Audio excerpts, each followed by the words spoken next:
Our next speaker is very well known to all of you involved in Ibby. It's Patsy Aldana, who's the immediate past president of Ibby and now is president of the Ibby Foundation. But the main reason really why we asked her is because of her own very interesting publishing list, Groundwood Books, which she founded in the 1970s, and which where she publishes so many books from different countries in translation and always looks to publish material from many different cultures. So I'd like to welcome Patsy. Hello, everyone.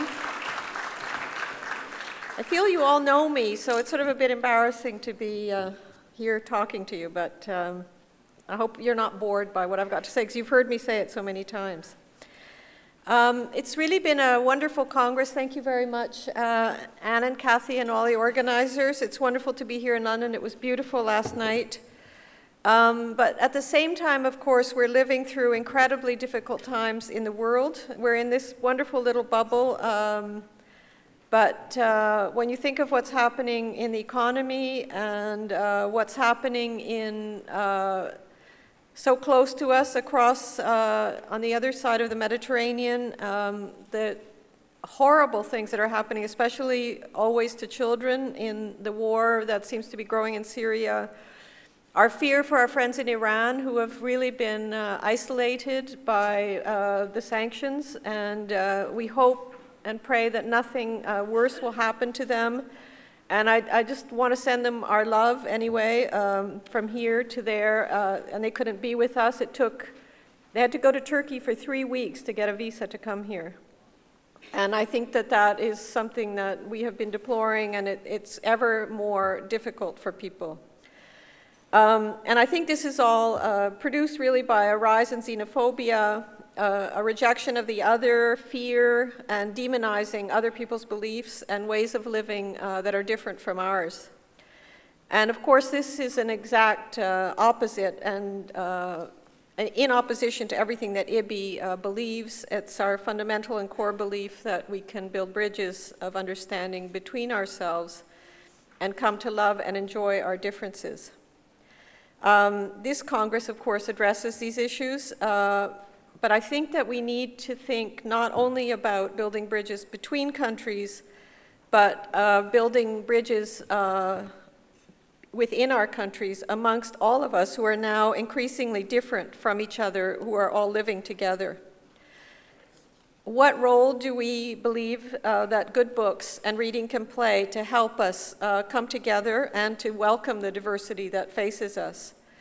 And how can we be sure that every child that's living in each of our own countries can see him or herself as the equal of every other child, so that we can develop the peace and understanding that we want in the world and love for each other, for each being who we are, not for not joining into some kind of common way of being. I'm just going to give you some quotes. I heard a man called Marcelo Suarez Orozco, who's an Argentine who has had an Institute for Diversity at Harvard, NYU, and is now the Dean of Education at the University of California in Los Angeles. And I quote from him, every second, approximately 25 people cross a national border. Last year, there were over 1 billion international journeys.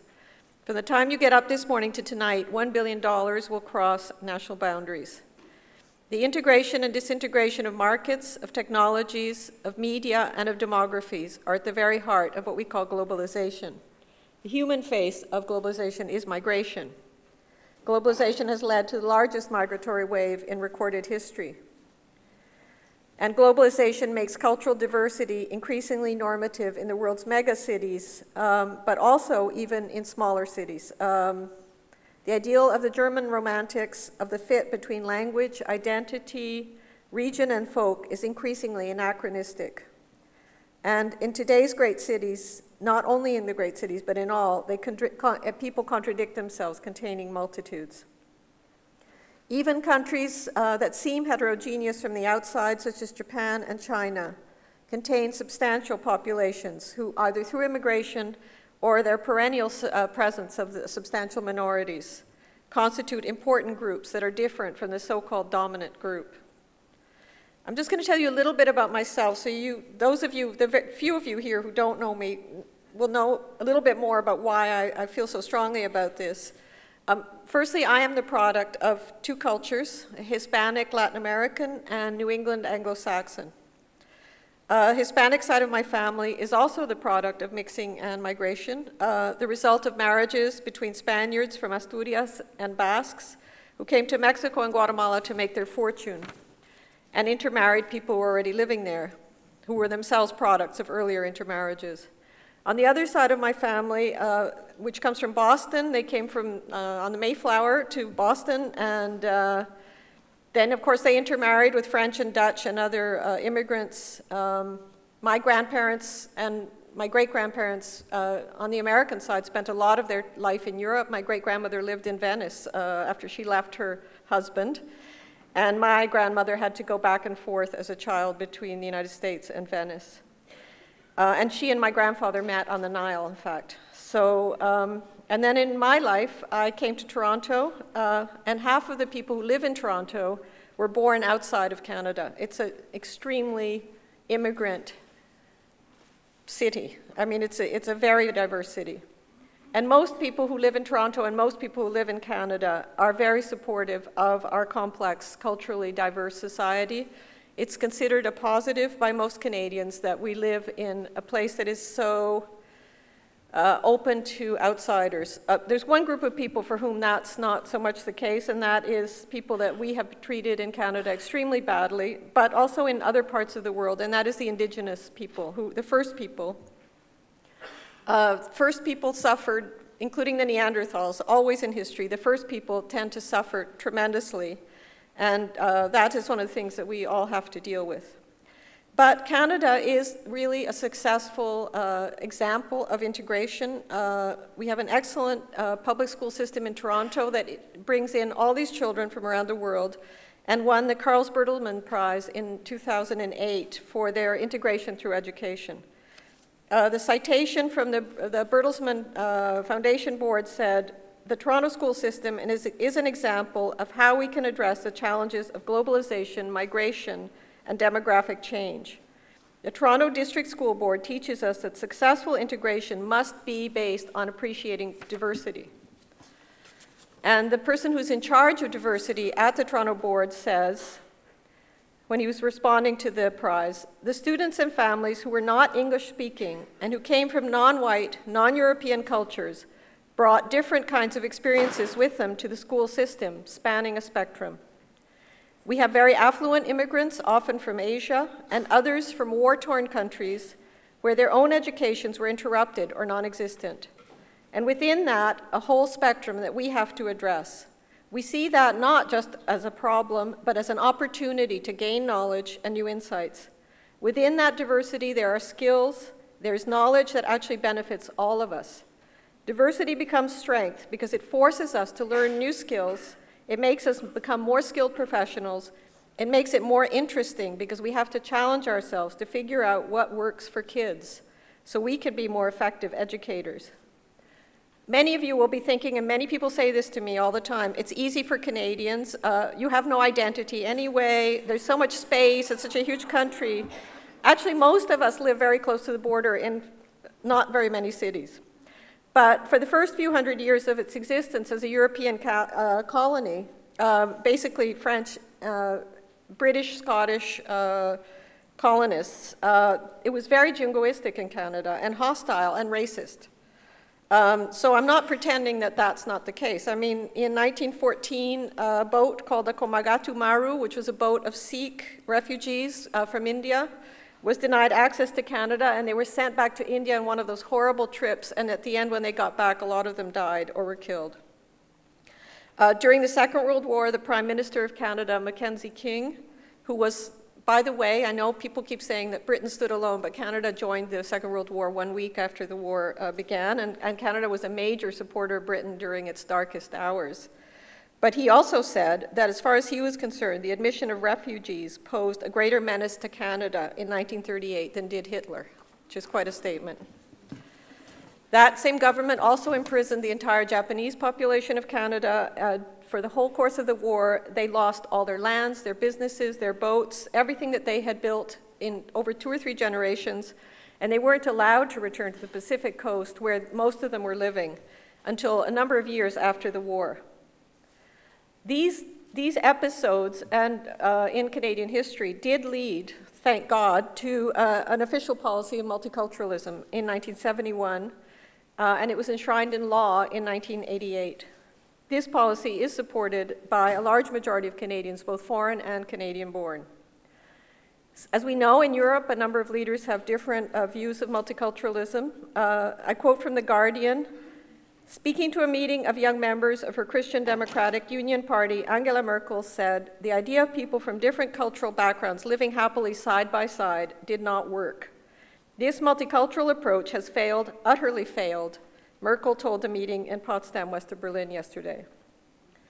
I quote from The Independent: "David Cameron lodged a devastating attack today on 30 years of multiculturalism in Britain, warning it is fostering extremist ideology and directly contributing to homegrown Islamic terrorism. Signaling a radical departure from the strategies of previous governments, Mr. Cameron said that Britain must adopt a policy of muscular liberalism to enforce the values of equality, law, and freedom of speech across all parts of society." And I quote from Religion and Politics, a website that tracks incidents of religious intolerance. Quote, "This past February, Sarkozy declared on television, 'Multiculturalism is a failure.' He added, 'The truth is that in all our democracies, there has been too much preoccupation with the immigrant's identity and not enough focus on the immigrant's host country.'" Close quotes. I'm not here to defend the policy of multiculturalism at great length, although my experience leads me to disagree profoundly with these statements. Let me just say that the fundamental tenets of multiculturalism are very similar to the fundamental tenets of Ibby.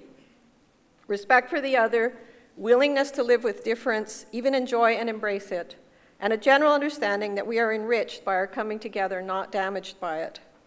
Toronto is, in my opinion, an example of how this policy works to allow us to live together, just as I see Ibby as a place where the same ideals allow us to work across very different national ways of being and to come together for a common cause.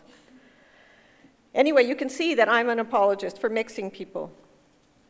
So what does this have to do with children and books? Behind me, you are seeing the covers of some of the books I've published in the course of my 35 years at Groundwood Books. Some of them are books I found and brought rights to from around the world. Some were written and illustrated by my own authors and illustrators, some Canadian, some Latin American, and some US citizens. What the books have in common is that they all represent the voices of people who are minorities in Canada and the US, the countries in which I publish. And they speak to children who are minorities in these countries. Perhaps equally important, they are intended to enrich the cultural lives, deepen the possibilities for empathy, inform and educate the children of the dominant culture. In other words, they are the proverbial mirrors and windows. I believe they're a means to build bridges between us and to lead to peace and mutual understanding and tolerance. They help us to live together. When I came to Canada and got a job in publishing, I realized how few Canadian books there were of any kind, French or English. And when children's literature first emerged in Canada, the first great Canadian author is Lucy Maud Montgomery. Books were absolutely, almost entirely, about the white English-speaking Canadians of the day. At the same time as Lucy Maud Montgomery was living, there were Chinese people in Canada who were working as laborers and dying in large numbers building the railroad, the first great transcontinental railroad. There were Japanese fishermen and farmers opening the Pacific coast. Slow down. Sorry. I don't want to take too long. There were Jews and Ukrainians who had been brought to Canada to populate the prairie provinces and to build farming there. And there was a substantial black population who came from both with the people who fled the United States at the time of the Revolution as slaves, and later who came for the Underground Railroad. Slavery was very actively discouraged in Canada from 1790 on and became illegal in the 1830s. And there were, of course, the first people who once owned all of Canada and who had kindly led and guided and kept the early explorers alive. But none of these people existed in any of the books that were being published. In the 70s, there began to be a few multicultural voices made known, two of them by May Cutler, who was a great early Canadian children's publisher at Tundra Books, books about Ukrainians, Prairie Boys Summer and Prairie Boys Winter, and a very powerful book called A Child in Prison Camp by Takashima, which told Canadians, children at large, for the first time, what the experience had been of Japanese people who were locked into concentration camps. And those books had a great impact on people's consciousness. And what was interesting about those books is they were actually told by the people to whom for whom these had been experiences. But even when we started publishing and we're looking around to see what kinds of books might be of interest, we did publish a number of books by white authors about other people. A book called Salmon for Simon, which was a little native boy it's a wonderful book about a native child, but it was written by a white author and illustrated by a white illustrator. And we also published a book called Chin Chang and the Dragon's Dance, which was a wonderful a book about a little Chinese boy who wants to dance the Dragon's Dance. That book was also written by a white person. But then there began to be a strong movement for authenticity of voice in the 80s. It took place in Canada and the United States. Authors from minority groups began to claim that they could not make their own voices, their own experiences known. Only white authors were able to write about the African American, Chinese Canadian, or Native experience and get published. And this was true to a great extent. There was a prolonged and very painful debate in the North American writing and illustrating communities about the so-called appropriation of voice. There were many angry meetings, even in such groups as the Writers' Union of Canada. Native authors, many unable to get their own books published, claimed that it was completely impossible for anyone who was not Native to write well or even understand this experience. It was a painful and difficult time. On the one side were writers saying, "What right do you have to tell my story? You don't know and can never know what it means to be me." On the other side, there were writers saying, "I'm a writer. The very essence of my work is to imagine what it is like to be someone else. You cannot tell me what to write." And of course, this was very difficult for publishers. It seemed to me to be, you could understand both sides of the debate. And of course, writing is a work of imagination, and it is all about imagining that you are someone else. But I thought that really what was happening was that people who could not get published because they were in minority groups were saying, "What right do you have to tell my story when I cannot tell it myself?" And that seemed to me to be completely legitimate. And it was obvious that, with few exceptions, for reasons of history, subconscious or structural racism, a discomfort with people who are different from ourselves, or imperatives of the market, or all these things combined, made it very hard for people from minorities to get published. And the mainstream market preferred books like A Salmon for Simon, authentic or not. This book, Chin Chang and the Dragon's Dance, that I was talking about earlier, was going to be made into a film by the National Film Board. And we were very excited. It was going to be, they do a beautiful job when they make a film. We thought it was great. And then we were told that a very important Chinese person called Paul Yi, who was the director of the Chinese Canadian Cultural Society, had said that it was racist and that he was absolutely opposed to it, and the film was canceled. So I went to Vancouver about a year later, and I met him. I asked to meet with him, and he was quite young, much younger than I thought, and quite nervous, as I was quite nervous too. So I asked him, well, did he have any stories of his own? And soon I received a manuscript from him that was really one of the best books we ever published, a book called Tales from Gold Mountain. These are contemporary tales based on the experiences of Chinese in Canada and the contribution they made to building the railroad, the fisheries, and the farming on the West Coast. And it very graphically depicts the heroism and cruelty that Chinese men and women experienced. It was a far more difficult book than Chin Chang. It was also much more artistically original in the way that it blended archetypes drawn from the fairy tale canon in a way with a very fierce anger and grief at the suffering of these people. It was admirable in its writing, and I was very moved by it, though I immediately realized it would not be an easy book to publish. Perhaps most important of all, it had an original and unique voice, and voice in all of this is essential. But it was a challenge because if the text was going to be authentic, how could it be authentically illustrated? So we had to search. There was no Canadian Chinese illustrators at that time working in children's books. And it took us about a year to find a young art student called Simon Ng. We finally found him, hired him, and made this book, which I do think is one of the most important books we published. And I think that the process of coming face to face with the questions of authenticity that allowed our authentic that is what made us into the publisher we are now, I would say. If we hadn't had to face the struggle to publish that book, nor search to find an illustrator, we would never have met the number of artists that we have found since in that community. And this is not to denigrate the Chin Cheng and the magic dance, but it was, of course, easier. It always is easier to do what you know how to do with people that are nice to you and that are grateful and happy, and not to have to really challenge yourself and your ideas about what children's books should be, and make the effort to find authors and illustrators that aren't necessarily easily available. And of course, the other thing is that you have to convince the market, because publishing is, after all, a business, that this is what you should be publishing, that they should not simply, and it took a long time. I mean, initially, I would say our books written by minority authors did not sell as well as the books written by mainstream authors.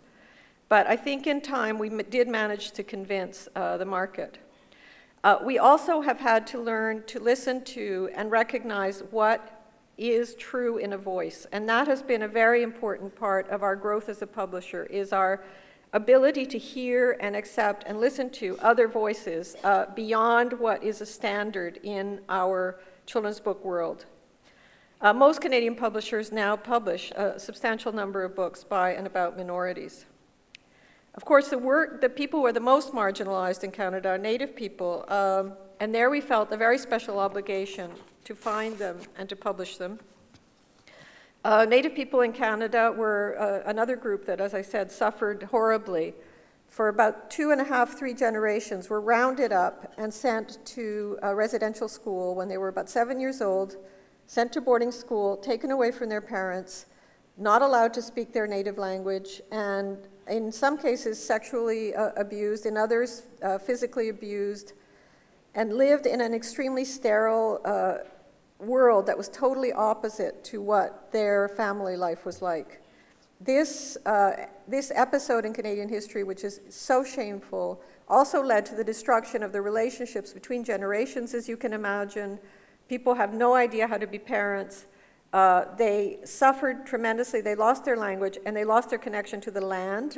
These were people who were essentially people based in the land, and they lost their ability to do that. Consequently, there is now a massive amount of alcoholism, marginalization, and suicide, especially amongst Native people who live in the north.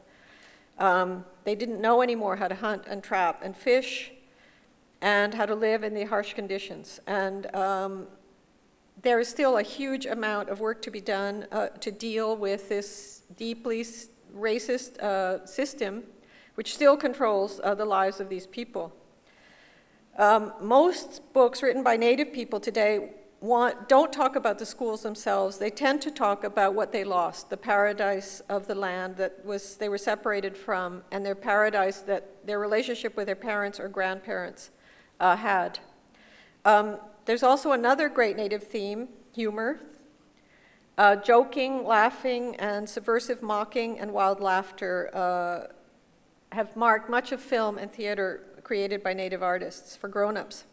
And one of the books that you will have seen flashing by is a book called Coyote Columbus, written by Tom King, who's an adult Native novelist and short story writer. It's a book about Columbus coming to the Americas, and it's basically around the world of a coyote who's a trickster figure and who tricks everyone and confuses everyone. And one of our big challenges for this book was to find a Native illustrator.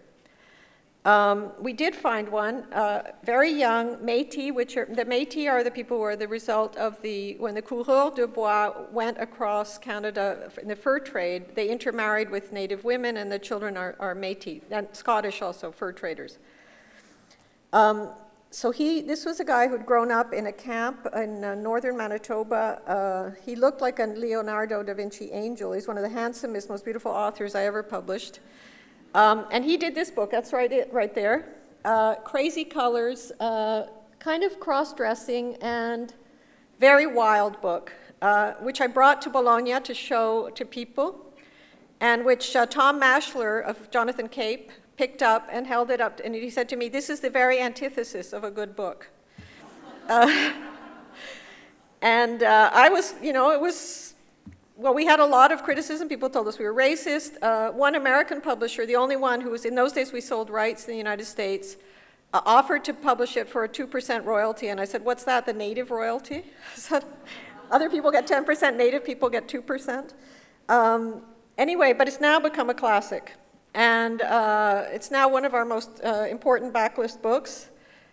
But it shows that if you want to really hear what people have to say, their real voice, especially people that have suffered, you're not going to find it easy, pretty, or palatable, but you might hear the truth. And the illustrator, Kent Monkman, is now one of Canada's most important visual artists. His work is collected around the world. It deals with very strong provocative themes. He often dresses as a character called Mischief, and in which he is wearing high heels, a huge headdress, and a kind of loincloth, and he goes around and measures Europeans and does things like that in videos. He also has very shocking art. It has to be kind of hidden away because it's quite shocking. He paints European scenes in which men are having relationships with each other. I'm very proud to have worked with him in his first artistic venture, but he now kind of pretends that he never did a children's book, because I think it doesn't add to his glory as a famous artist.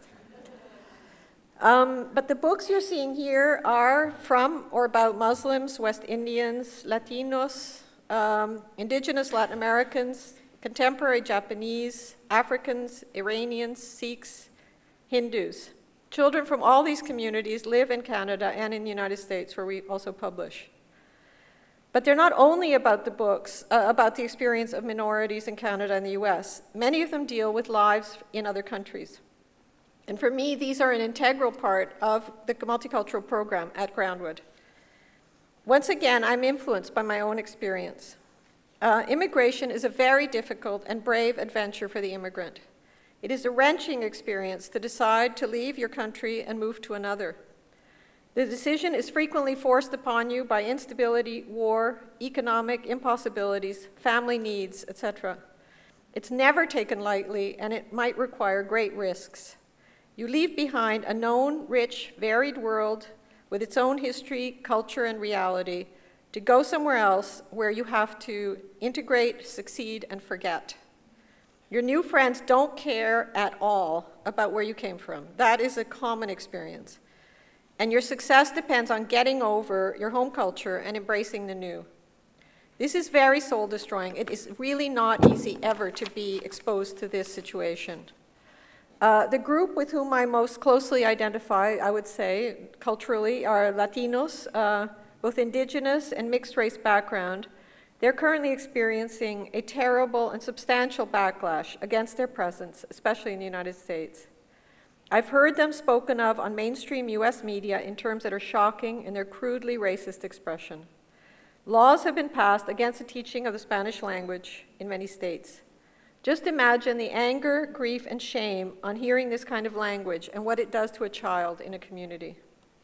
Or let's say you're a child of what is now a very large Iranian diaspora in Toronto.